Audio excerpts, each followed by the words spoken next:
আল্লাহ মানুষ সৃষ্টি করেছেন এবং মানুষ একটা জাতি হিসেবে কিভাবে বিজয় লাভ করবে, কিভাবে তাদের উত্থান হবে, পতন হবে, সেসব শর্তও আল্লাহ বলে দিয়েছেন। একটি শর্ত হলো জাতীয় ঐক্য।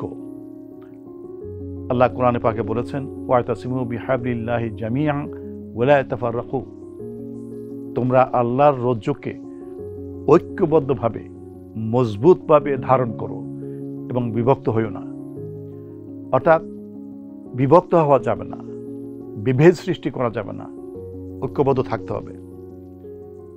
71-এর কথা বলুন, গোটা দেশ, গোটা জাতি ঐক্যবদ্ধ ছিল, আমরা স্বাধীনতা অর্জন করেছি। 2024-এর আগস্ট বিপ্লবের কথা চিন্তা করুন, গোটা জাতি রাস্তায় নামে এসেছিল। আমি দেখেছি যে সমস্ত পরিবারের মহিলারা কখনো বাইরে যায় না, ছোট্ট শিশুরা বাইরে যায় না, তারাও রাস্তায় চলে এসেছিল। বিজয় এসেছে। এখন এই বিজয়ই যথেষ্ট না। এই জাতিকে যদি এগিয়ে নিতে হয়, যদি জাতি গঠন করতে হয়, জাতীয় উন্নয়নের প্রয়োজন হয়, তাহলে গোটা জাতি ঐক্যবদ্ধ থাকতে হবে, একত্রিত থাকতে হবে, বিভেদ সৃষ্টি করা যাবে না। শাসন ব্যবস্থা এবং সব কিছু হইতে হবে ইনক্লুসিভ, অন্তর্ভুক্তিমূলক। যদি বিভক্ত হই তাহলে আমরা আবার হেরে যাব।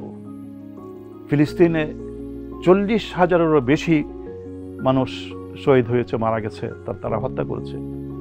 আমরা কিছুই করতে পারছি না। এত মুসলিম দেশ আছে, মুসলমানদের এত সংখ্যা আছে, কিন্তু আল্লাহর দেওয়া যে শর্ত, সেই শর্ত পালন করছে না। মুসলিম জাতিগুলো, দেশগুলো ঐক্যবদ্ধ নয়। এই কথাটা শুধু পৃথিবীর বৈশ্বিকভাবে সত্য নয়, বরং যে কোনো জাতির বেলাও সত্য। সেজন্য চলুন আমরা ঐক্যবদ্ধ থাকি, আমরা বিভক্ত না হই, তাহলে আমাদের এই জাতি অনেক এগিয়ে যাবে। আমরা এই দুনিয়াতে একটা সুখী সুন্দর দেশ এবং সমাজ গঠন করতে পারব। সবাইকে ধন্যবাদ।